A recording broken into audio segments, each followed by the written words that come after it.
318ኛ ቀናችን ነው። መስከረም 1 ዘፍጥረት 1 ብለን የእግዚአብሔርን ቃል ማንበብና ማጥናት ከጀመርን እስከ ጳጉሜ ራዕይ 22 የምንጓዘው። ዛሬ የደረስንበት የእግዚአብሔር ቃል ክፍል ደግሞ ከሐዋርያት ሥራ ምዕራፍ 22 እስከ 24 ድረስ ያለውን ነው የምናነበው። አብረን እናንብብ። በጌታ በኢየሱስ ስም አነባለሁ። የሐዋርያት ሥራ ምዕራፍ 22 እናንተ ወንድሞች አባቶችም አሁን ለእናንተ ነገሬን ስገልጥ ስሙኝ። በዕብራይስጥ ቋንቋ ሲናገር በሰሙ ጊዜ ከፊት ይልቅ ዝም አሉ። እርሱም አለ፣ እኔ ኪልቅያ በምትሆን በጠርሴስ የተወለድኩ በዚችም ከተማ በገማልያል እግር አጠገብ ያደግኩ የአባቶችንም ሕግ ጠንቅቄ የተማርኩ ዛሬውንም እናንተ ሁሉ እንድትሆኑ ለእግዚአብሔር ቀናተኛ የሆንኩ አይሁዳዊ ሰው ነኝ። ወንዶችንም ሴቶችንም እያሰርኩ ወደ ወህኒም አሳልፌ እየሰጠው ይህን መንገድ እስከ ሞት ድረስ አሳደድኩ።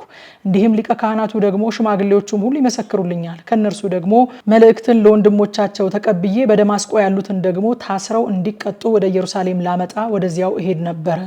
ሲሄድም ወደ ደማስቆ በቀረብኩ ጊዜ ቀትር ሲሆን ድንገት ከሰማይ ታላቅ ብርሃን በዙሪያዬ አንጸባረቀ። በምድርም ላይ ወድቄ ሳውል ሳውል ስለምን ታሳድደኛለህ የሚለኝን ድምፅ ሰማሁ። እኔም መልሼ ጌታ ሆይ አንተ ማን ነህ አልኩ። እርሱም አንተ የምታሳድደኝ የናዝሬቱ ኢየሱስ እኔ ነኝ አለኝ። ከኔ ጋር የነበሩትም ብርሃኑን አይተው ፈሩ፣ የሚናገረኝን የእርሱን ድምፅ ግን አልሰሙም። ጌታ ሆይ ምን ላድርግልህ አልኩት። ጌታም ተነስተ ወደ ደማስቆ ሂድና ታደርገው ዘንድ ስለታዘዘው ሁሉን በዚያ ይነግሩሃል አለኝ። ከዚያ ብርሃን ክብር የተነሳ ማየት ባይሆንልኝ ከኔ ጋር የነበሩት ሰዎች እጄን ይዘው እየመሩኝ ወደ ደማስቆ ደረስኩ። በዚያም የኖሩት አይሁድ ሁሉ የመሰከሩለት እንደ ሕጉም በጸሎት የተጋ ሐናንያ የሚሉት አንድ ሰው ነበረ። እርሱም ወደ እኔ መጥቶ ባጠገቤ ቆሞ ወንድሜ ሳውል ሆይ እይ አለኝ።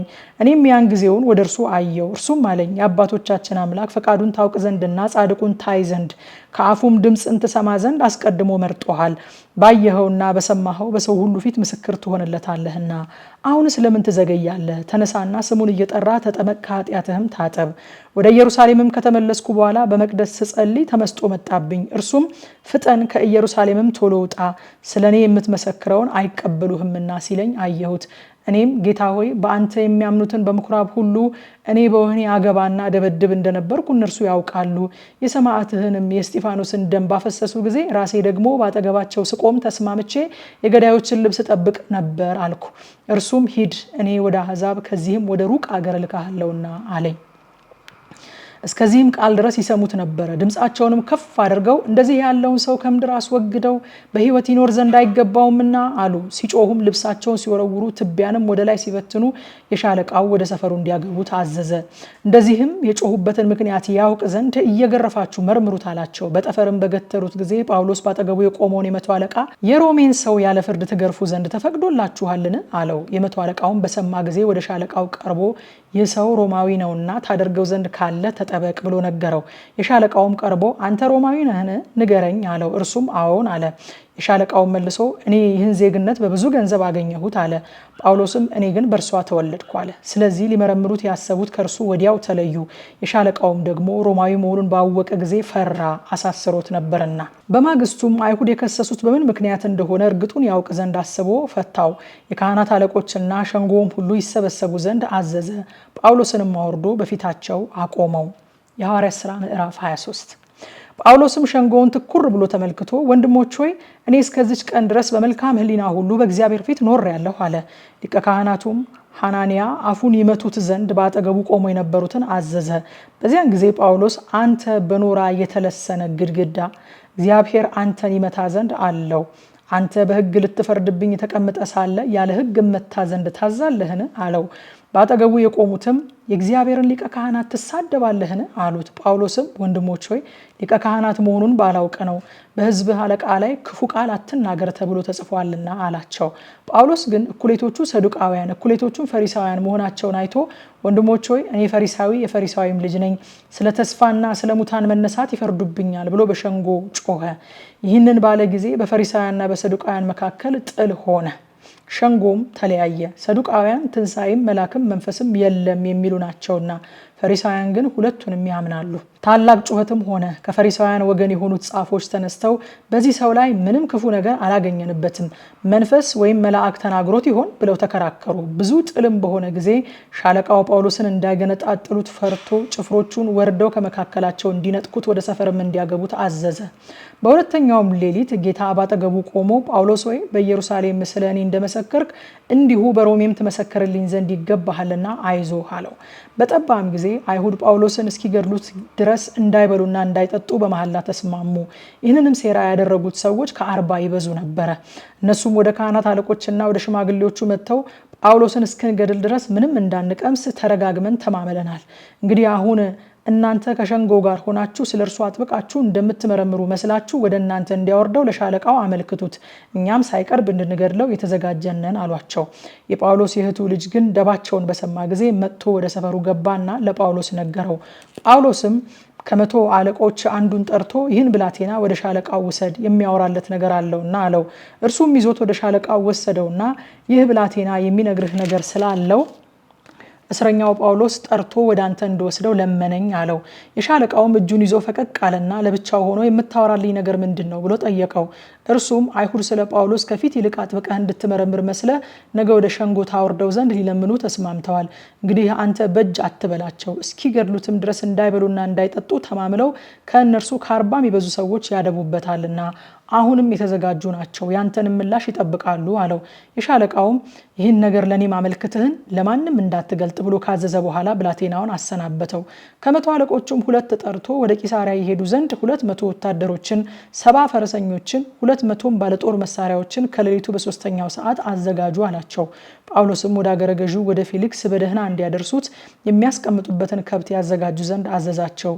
ደብዳቤም ጻፈ እንዲህ የሚል ከቀላውዲዮስ ሉሲዮስ ወደ ክቡር አገረ ገዢ ወደ ፊልክስ ሰላም ላንተ ይሁን። ይህን ሰው አይሁድ ይዘው ሊገድሉት ባሰቡ ጊዜ ከጭፍሮቹ ጋር ደርሼ አዳንሁት፣ ሮማዊ እንደሆነ አውቄ ነበርና የሚከሰስበትን ምክንያት አውቅ ዘንድ አስቤ ወደ ሸንጓቸው አወረድኩት። በሕጋቸውም ስለመከራከር እንደከሰሱት አገኘሁ እንጂ ለሞት ወይም ለእስራት የሚያደርስ ክስ አይደለም። በዚህም ሰው አይሁድ ሴራ እንዲያደርጉበት ባመለከቱኝ ጊዜ ያን ጊዜውን ወደ አንተ ሰደድኩት። ከሳሾቹንም ደግሞ በፊትህ ይከሱት ዘንድ አዘዝኳቸው። ደህና ሁን። ወታደሮቹም እንደታዘዙት ጳውሎስን ይዘው በሌሊት ወደ አንቲጳጥሪስ አደረሱት። በነገውም ከእርሱ ጋር ይሄዱ ዘንድ ፈረሰኞችን ትተው ወደ ሰፈር ተመለሱ። እነዚያም ወደ ቂሳሪያ ገብተው ደብዳቤውን ለአገረ ገዢው በሰጡ ጊዜ ጳውሎስን ደግሞ በፊቱ አቆሙት። ካነበበውም በኋላ የወዴት አውራጃ እንደሆነ ጠየቀው። የኪልቅያ ሰው መሆኑን ባወቀ ጊዜ ከሳሾችህ ደግሞ ሲመጡ እንሰማሃለን አለው። በሄሮድስ ግቢ ውስጥ ይጠብቁት ዘንድ አዘዘ። የሐዋርያት ሥራ ምዕራፍ 24 ከ5 ቀንም በኋላ ሊቀ ካህናቱ ሐናንያ ከሽማግሌዎችና ጠርጠሉስ ከሚሉት ከአንድ ጠበቃ ጋር ወረደ። እነርሱም ስለ ጳውሎስ ለአገረ ገዢው አመለከቱት። በተጠራም ጊዜ ጠርጠሉስ ይከሰው ዘንድ ጀመረ። እንዲህም አለ፣ ክቡር ፊልክስ ሆይ በአንተ በኩል ብዙ ሰላም ስለምናገኝ ለዚህም ሕዝብ በሐሳብህ በየነገሩ በየስፍራው መልካም መሻሻል ስለሚሆንለት በፍጹም ምስጋና እንቀበለዋለን። ነገር ግን እጅግ እንዳላቆይ በቸርነትህ ባጭሩ ትሰማን ዘንድ ለምንሃለሁ።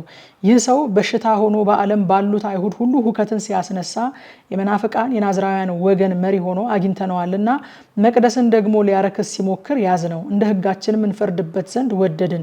ነገር ግን የሻለቃው ሉሲዮስ መጥቶ በብዙ ኃይል ከእጃችን ወሰደው። ከሳሾቹንም ወደ አንተ ይመጡ ዘንድ አዘዘ። አንተም ራስህ እርሱን መርምረህ እኛ ስለምንከስበት ነገር ሁሉ ልታውቅ ትችላለህ። አይሁድም ደግሞ ይህ ነገር እንዲሁ ነው እያሉ ተስማሙ። ገዡም በጠቀሰው ጊዜ ጳውሎስ መለሰ እንዲህም ሲል ከብዙ ዘመን ጀምረ ለዚህ ሕዝብ አንተ ፈራጅ እንደሆን ካውቃለሁና ደስ እያለኝ ስለ እኔ ነገር መልሳለሁ። እሰግድ ዘንድ ወደ ኢየሩሳሌም ከወጣው 12 ቀን እንዳይበልጥ ልታውቀው ትችላለህ። ከአንድም ምስ እንኳ ስነጋገር ወይንም ሕዝብን ስሰበስብ በመቅደስ ቢሆን በምኩራብም ቢሆን በከተማም ቢሆን አላገኙኝም። አሁንም ስለሚከሱኝ ያስረዱህ ዘንድ አይችሉም። ነገር ግን ይህን እመሰክርልሃለሁ፣ በሕጉ ያለውን በነቢያት የተጻፉትን ሁሉ አምኜ የአባቶቼን አምላክ እነርሱ ኑፋቄ ብለው በሚጠሩት መንገድ አመልካለሁ። እነዚህ ራሳቸው ደግሞ የሚጠብቁት ጻድቃንም አመፀኞችም ከሙታን ይነሱ ዘንድ እንዳላቸው ተስፋ በእግዚአብሔር ዘንድ አለኝ። ስለዚህ እኔ ደግሞ በእግዚአብሔርና በሰው ፊት ሁል ጊዜ ነውር የሌለበት ሕሊና ትኖረኝ ዘንድ ተጋለሁ። ከብዙ ዓመትም በኋላ ለሕዝቤ ምጽዋትንና መስዋዕትን አደርግ ዘንድ መጣው። ይህንንም ሳደርግ ሳለሁ ሕዝብ ሳይሰበሰብ ሁከትም ሳይሆን በመቅደስ ስነጻ አገኙኝ። ነገር ግን በእኔ ላይ አንዳች ያላቸው እንደሆነ በፊት መጥተው ይከሱኝ ዘንድ የሚገባቸው ከእስያ የመጡ አንዳንድ አይሁድ አሉ። ወይም በመካከላቸው ቆሜ ዛሬ ስለ ሙታን መነሳት በፊታችሁ በእኔ ይፈርዱብኛል ብዬ ከጮኩት ከዚህ ከአንድ ነገር በቀር በሸንጎ ፊት ቆሜ ሳለሁ በእኔ አንድ አመፃ ያገኙ እንደሆነ እነዚህ ራሳቸው ይናገሩ። ፊሊክስ ግን የመንገዱን ነገር አጥብቆ አውቋልና የሻለቃው ሉሲኒዮስ በወረደ ጊዜ ነገራችሁን እቆርጣለሁ ብሎ ወደፊት አዘገያቸው። የመቶውንም አለቃ ጳውሎስን ሲጠብቅ እንዲያደላለት ከወዳጆቹም ማንም ሲያገለግለው ወይንም ወደ እርሱ ሲመጣ እንዳይከለክልበት አዘዘው። ከጥቂት ቀንም በኋላ ፊሊክስ አይሁዳዊት ከነበረች ድሩሲላ ከሚሏት ከሚስቱ ጋር መጥቶ ጳውሎስን አስመጣ። በኢየሱስ ክርስቶስም ስለማመን የሚናገረውን ሰማው። እርሱም ስለ ጽድቅና ራስን ስለመግዛት ስለሚመጣውም ኩነኔ ሲነጋገር ሳለ ፊሊክስ ፈርቶ አሁንስ ሂድ፣ በተመቸኝ ጊዜ ልኬ አስጠራሃለሁ ብሎ መለሰለት። ያን ጊዜ ደግሞ እንዲፈታው ጳውሎስ ገንዘብ ይሰጠው ዘንድ ተስፋ አደረገ። ስለዚህም ደግሞ ብዙ ጊዜ እያስመጣ ያነጋግረው ነበረ። 2 ዓመትም ከሞላ በኋላ ጶርቄዎስ ፊስጦስ በፊሊክስ ፈንታ ተተካ። ፊሊክስም አይሁድን ደስ ያሰኝ ዘንድ ወዶ ጳውሎስን እንደታሰረ ተወው።